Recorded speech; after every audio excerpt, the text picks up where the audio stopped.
Guys welcome to my channel. ఈరోజు మనం కోవా గర్జలు చేస్తున్నాము. కోవా గర్జలు కావాల్సిన ఇంగ్రీడియంట్స్ ఏంటో చూద్దాము. ఫస్ట్ 250 గ్రామ్స్ కోవా, సూజీ రవ్వ, నెక్స్ట్ మైదా, మనకు ఘీ, షుగర్, ఇది butter and dry fruit mixture. ఇప్పుడు ఇది ఎలా చేయాలో చూద్దాం. ఫస్ట్ గైస్ మనము మన మైదా వేసుకోవాలి. 200 గ్రామ్స్ మైదా వేసేసుకోవాలి. ఒక బౌల్లో మైదా వేసేసుకొని 50 గ్రామ్స్ బటర్ వేసేసుకోవాలి. ఇది వేసేసుకొని బాగా కలిపేసుకోవాలి. గైస్ చూస్తున్నారు కదా, మన బటర్ ఇంకా మైదా వేసుకున్నాక ఇలా కొంచెం పిండి, ఇట్లా కొంచెం డ్రై కొంచెం అలా ఉండాలి. ఉన్నాక ఇప్పుడు కొంచెం వాటర్ వేసుకొని మనం దీన్ని పిండిలాగా చేసుకోవాలి. వాటర్ వేసుకుంటున్నాం చూడండి.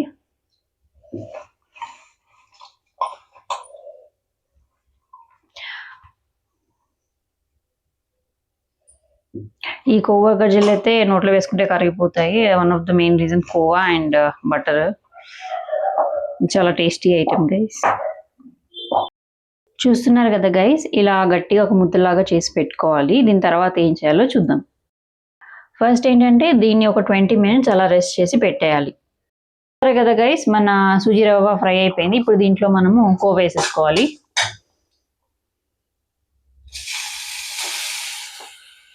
బా, స్మెల్ మాత్రం చాలా బాగా వస్తుంది. హెవెన్లీ స్మెల్ వస్తుంది.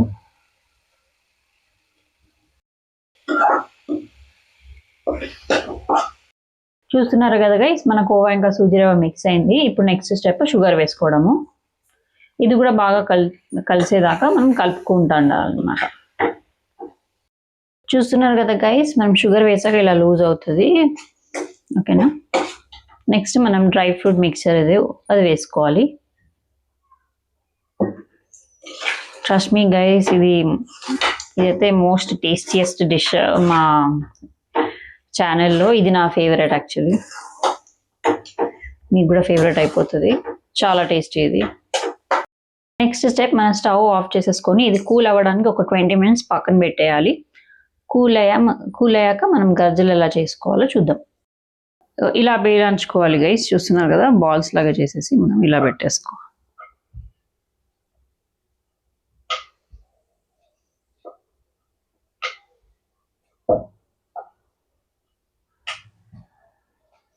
ఇది 20 minutes తర్వాత చేస్తున్నాం గైస్, అది గుర్తుపెట్టుకోండి.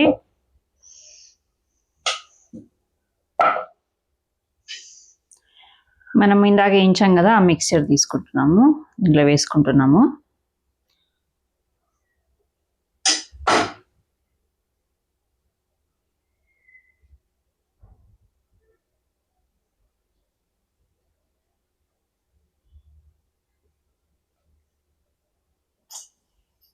ఇలాంటి ఒక స్పూన్ ఉంటే మీకు ఈజీగా ఉంటుంది కటింగ్కి. ఇట్లా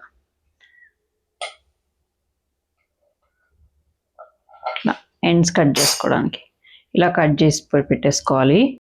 చూస్తున్నారు కదా గైస్, మేము ఒక చాటలో కొంచెం చేసి పెట్టుకుంటే ఏమవుతుందంటే, మీరు డైరెక్ట్ వేయించుకునేటప్పుడు అన్నీ రెడీగా పెట్టుకున్నాను అనుకో, ఫాస్ట్గా అయిపోతుంది అనమాట.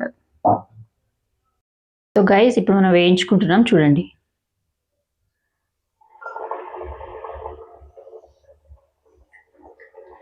వావ్, స్మెల్ అయితే చాలా బాగా వస్తుంది గైస్. నాకైతే తినాలనిపిస్తుంది ఇప్పుడే.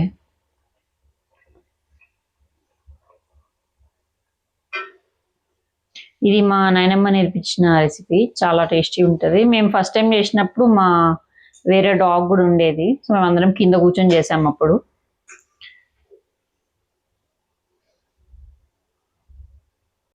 సో గైస్, మనది డీప్ ఫ్రై అయింది. ఇప్పుడు మనము వేరే ప్లేట్లోకి తీసి పక్కన పెట్టుకుంటున్నాము. ఇలా మీకు ఎన్ని కావాలంటే అని చేసి పెట్టుకొని తినొచ్చు. ఇది ఒక స్నాక్ ఐటమ్, మంచి స్వీట్ స్నాక్ ఐటమ్ గైస్. ఇవి ఒక 2 weeks నిల్వ ఉంటాయి. సో మీరు 2 weeks వరకు ఈ డెలిషియస్ స్నాక్స్ అనేవి ఎంజాయ్ చేయొచ్చు అనమాట. మీ కిడ్స్ ఉంటే మాత్రం ఇది మస్ట్ ఎడిషన్ నేను చెప్తాను. మీ కిడ్స్ చాలా ఇష్టపడి తింటారు. మీరు కూడా ఇన్ఫ్యాక్ట్ మీరు ఫ్యాన్స్ అయిపోతారు ఇవి చేసుకొని తింటే. చాలా టేస్టీ ఉంటుంది. నోట్లో వేయగానే కరిగిపోతుంది అనమాట. చూస్తున్నారు కదా గైస్, మన కోవా గర్జలు రెడీ అయిపోయాయి. రెడీ అయ్యాక ఇలా సర్వ్ చేసేసుకున్నాము. మీకు ఈ రెసిపీ నచ్చితే Like, share and subscribe. Bye.